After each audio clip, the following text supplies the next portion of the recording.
안녕하세요. 직장인 투자자 A입니다. 제가 구독자분들과 금융소득 연 60%를 목표로 하락장마다 담을 주식 찾기 시리즈를 진행하고 있었는데요. 한동안 코인 투자에 집중하느라 주식 시리즈 컨텐츠가 조금 부족했다는 생각이 듭니다. 많은 분들이 댓글로 주식 컨텐츠 언제 하나요? 배터리 관련주들 좀 다뤄주세요 라고 말씀해 주셨는데요. 네, 여전히 저도 주식 투자를 하고 있고 주식 투자를 조금 더 시간을 써서 공부를 해야겠다는 생각이 요즘 들어 들고 있습니다. 오늘은 지난 하락장에 담을 주식 찾기 시리즈에서 진행했던 그리고 원픽으로 뽑았던 주식들이 실제로 어떤 퍼포먼스를 보여줬는지를 시간차를 두고 다시 한번 점검해보는 시간을 가지려고 하고요. 여전히 그 기업이 매력적인지 또 다른 새롭게 매력적이게 된 기업은 없는지 점검해 보려고 합니다. 오늘은 그 첫 번째 시간으로 양극재 관련주들을 다시 한번 되짚어 보려고 하고요. 에코프로비엠, LNF, 포스코케미칼을 다뤘었죠. 그 세 가지 주식이 과연 지금은 어떤 상태에 있는지 신규로 매수하기에 적절한지 살펴보도록 하겠습니다. 그럼 바로 시작하시죠.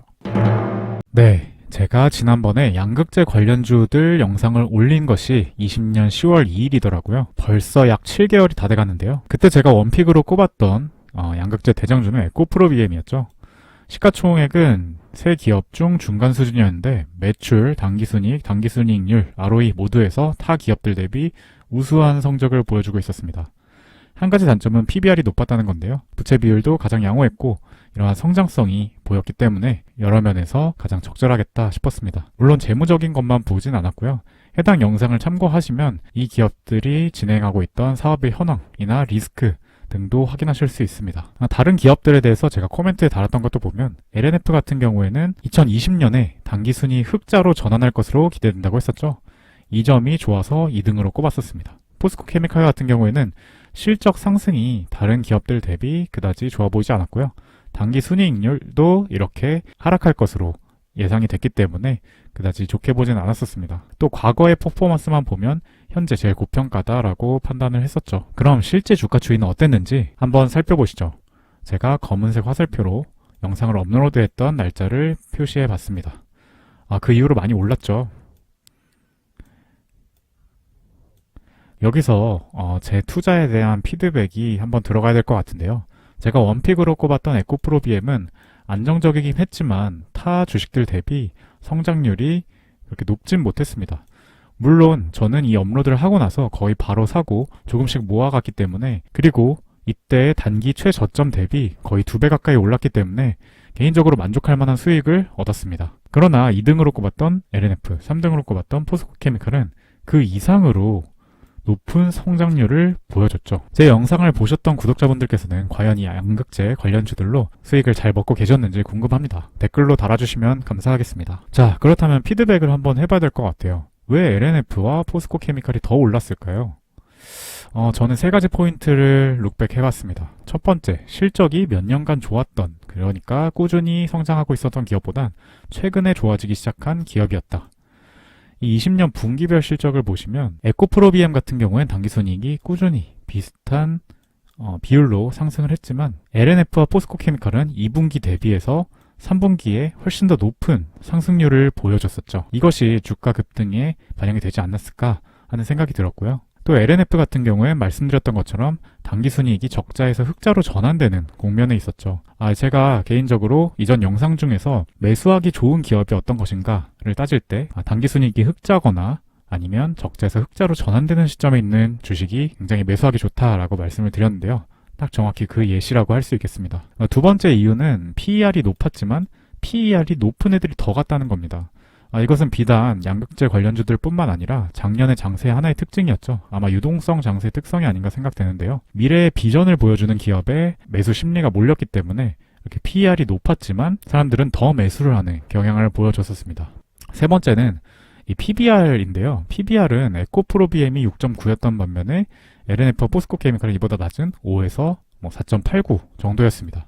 즉 PER은 높았지만 이익은 아직 나고 있지 않았지만 PBR, 즉 자산 대비 주가의 비율은 상대적으로 낮았다는 거죠. 작년 영상들을 제가 만들 때도 저는 PBR을 조금 더 참고하는 편이다라고 말씀을 드렸었는데요. 그 이유는 아직 이렇게 수익이 제대로 나지 않는 이제 초창기인 산업의 기업들의 경우에는 PER이 어느 정도 왜곡이 될 수 있기 때문에 대체적으로 매출 비율인 PSR을 쓴다거나 하는 방법으로 기업의 가치를 평가하는 경우가 있습니다. 저 같은 경우에는 매출 비율도 좋지만 이 PBR, 자산을 가진 것 대비 얼마나 시가총액을 가지고 있는가를 보는 것이 적절할 것 같다고 말씀을 드렸었죠. 그래서 그 PBR로 보면 오히려 LNF와 포스코케미칼이 더 저평가였다. 그리고 이것이 주가 상승에 반영이 된 것은 아닐까라고 추측을 해보았습니다. 자, 그럼 다음은 올해 4월 25일 날짜로 실제 20년 실적이 어떻게 됐었는지 업데이트를 해봤습니다. 이렇게 20년하고 2가 써져 있는 건 expectation의 약자로 예상치를 말하고요. 아까 이전 영상에서 투자했을 시점에 예상됐던 실적을 말합니다. 그리고 옆에 A라는 건 actual의 약자로 실제로 지나고 보니 실제 실적은 어떻게 나왔는가를 의미하죠.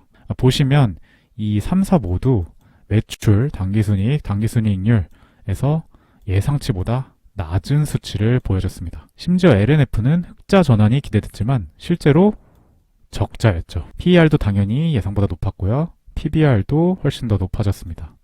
부채 비율 같은 경우에 특이한 점은 에코프로비엠은 원래 낮았는데 더 낮아졌고요. LNF 같은 경우가 200이 넘었다가 135로 굉장히 좋은 모습을 보여주긴 했죠. 이렇게 실적이 안 좋았던 건 이 3Q, 즉 3분기 실적도 LNF, 포스코케미칼 같은 경우에는 안 좋은 모습을 보여줬고요. 4Q에는 세 기업 모두 다 안 좋은 모습을 보여줬었죠. LNF도 이 4Q에 이 마이너스를 보여줬는데요. 그런데 이 마이너스가 갑자기 나온 게 너무 뜬금해서 왜 적자일까 제가 생각을 해보다가 리서치를 해봤는데 전환사채에 대한 평가 손실이 약 110억 원 발생했기 때문이다 라고 말은 하더라고요. 물론 이 110억 원을 제외하더라도 한 마이너스 39억 원 정도 되기 때문에 여전히 적자긴 했을 겁니다. 하지만 이 적자 폭이 이렇게 커진 데에는 이러한 일시적인 회계상의 손실이 반영이 됐다는 거죠. 어찌됐든 20년에 대한 기대보다 실적이 낮았고 특히 4분기에 실적이 기대에 못 미치면서 앞서 저희가 봤던 주가 차트처럼 단기 조정을 올해 초에 맞았던 겁니다. 그렇다면 다시 한번 20년 실적을 기반으로 21년에 대한 추정치 그리고 올해 1분기에 대한 추정치는 어떻게 되는지 현재 시점으로 업데이트를 해봤습니다.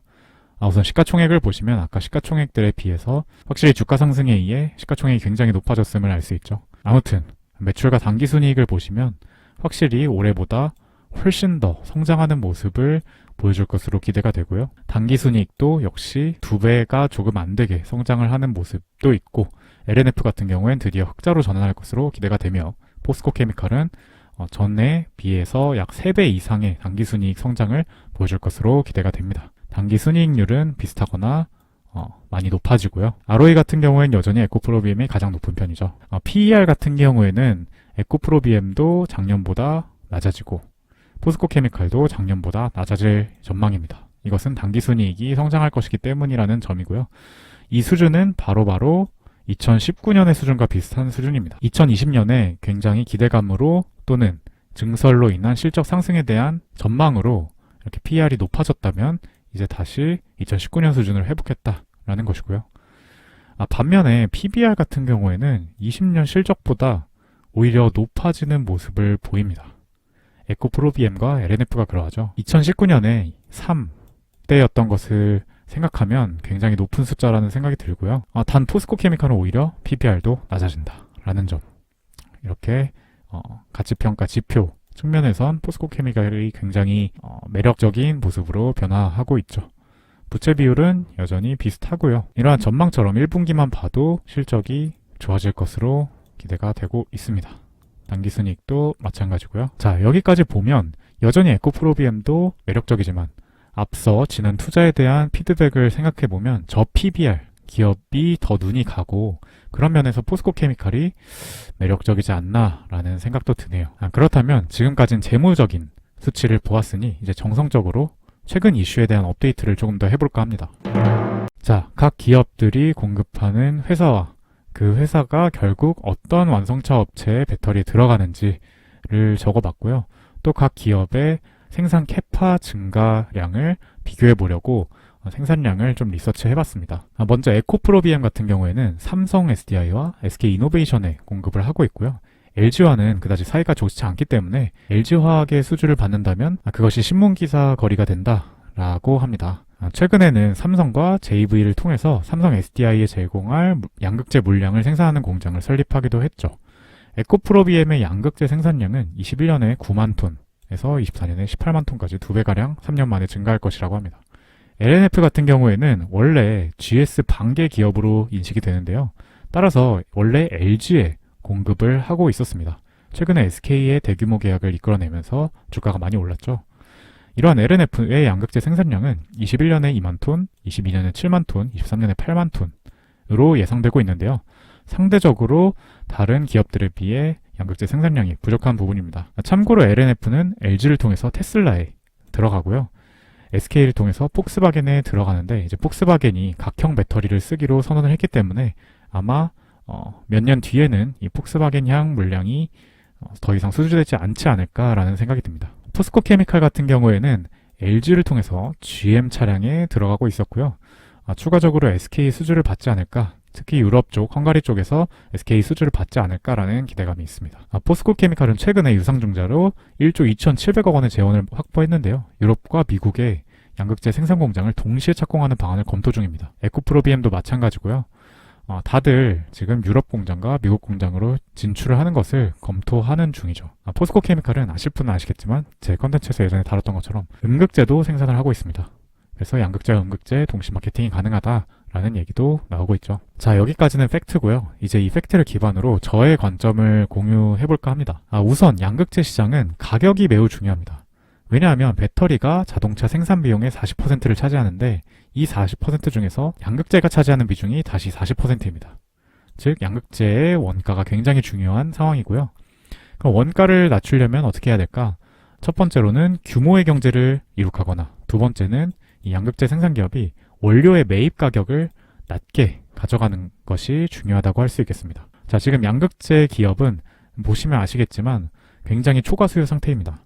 배터리 업체가 이렇게 양극재 업체와 JV를 맺고 자기들을 위한 생산 공장을 지금 설립하려고 하는 이유도 지금 미국과 유럽 진출이 급하기 때문에 미리 침 발라놓는 거거든요. 이렇게 초과 수요 상태라면 즉 양극재 기업들은 생산량을 늘리는 만큼 다 팔릴 것이고 그만큼 수익이 된다는 뜻입니다. 즉 원료가를 낮추거나 아니면 원료가를 낮추지 않으면 캐파의 증설 정도를 늘려줘야 수익이 증가하는 거죠. 이때 자금력이 빵빵한 에코프로비엠이나 포스코 케미칼이 좋아 보이고요. LNF 같은 경우엔 SK나 LG나 세컨드 옵션으로 약간 양극재 공급처의 다변화를 위해서 LNF를 선택한 느낌이 듭니다. 기본적으로 에코프로비엠과 포스코 케미칼의 생산 캐파를 LNF와 비교해보면요. 일단 21년 기준으로는 9만 톤, 2만 톤, 4만 톤이니 1위, 2위, 3위라고 할 수 있겠고요. 이 순위가 그다지 바뀌지 않는데 에코프로비엠 같은 경우 24년에 18만 톤, LNF가 8만 톤, 포스코 케미칼이 23년에 12만 톤, 25년에 27만 톤입니다. 즉 24년에는 이 중간인 약 20만 톤 정도 되겠죠. 즉 지금은 1, 2, 3이지만 뒤로 갈수록, 즉 5년 이상, 10년 가까이 갈수록 에코프로비엠이 포스코 케미칼의 캐파에 밀릴 수도 있겠다. 즉 1위, 2위, 3위가 될 수도 있겠다라는 생각이 듭니다. 배터리 업체 입장에서는 에코프로비엠이나 포스코 케미칼을 먼저 찾을 수 있지만 이 한 곳에만 의존하면 아무래도 리스크 해지가 안 되기 때문에 LNF도 공급처로 생각을 할 수 있는 것이죠. 다음으로는 완성 배터리 업체의 전망을 생각해 봅시다. 에코프로비엠은 LG의 수주는 안 받을 확률이 높기 때문에 삼성과 SK의 전망을 생각해 봐야 합니다.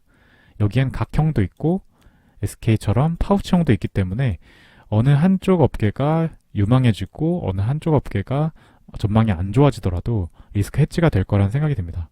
LNF는 LG와 SK가 둘 다 파우치형입니다. 즉 폭스바겐처럼 더 이상 파우치형이 아니라 각형이나 원통형을 쓰겠다라는 완성차 업체들이 나오면서 파우치형 시장의 전망이 안 좋아지면 LNF는 타격을 받을 수 있겠죠. 포스코 케미칼은 현재 LG만 수주하고 있긴 한데요. SK의 수주도 기대되고 있다고 합니다. 단 수주 받더라도 파우치형의 영향이 높을 가능성이 있겠죠. 물론 이것은 지금 기준이고요. 추후에 새롭게 어떤 배터리 업체의 수주를 받느냐에 따라서 이러한 전망은 변할 수 있겠습니다. 오늘 꼭 챙겨가셔야 할 내용 정리하고 마치겠습니다. 첫 번째로 에코프로비엠이 원픽이었는데 포스코 케미칼이 지금은 살짝 더 끌리는 느낌이 든다라는 것이고요. 그 이유는 세 가지인데 아까 말씀드린 것처럼 첫 번째는 고 PER이긴 하지만 저 PBR이다 라는 것, 저희가 과거 투자 내용을 룩백하면서 살펴봤던 내용이죠. 두 번째, 캐파 확장 가능성이 매우 높다라는 것, 세 번째는 양극재, 음극재를 둘 다 팔기 때문에 이 2차 전지 시장 성장의 수혜를 더 받을 수 있다라는 점입니다. 두 번째로 언급하고 싶은 점은 에코프로비엠도 여전히 좋아 보인다는 것인데요.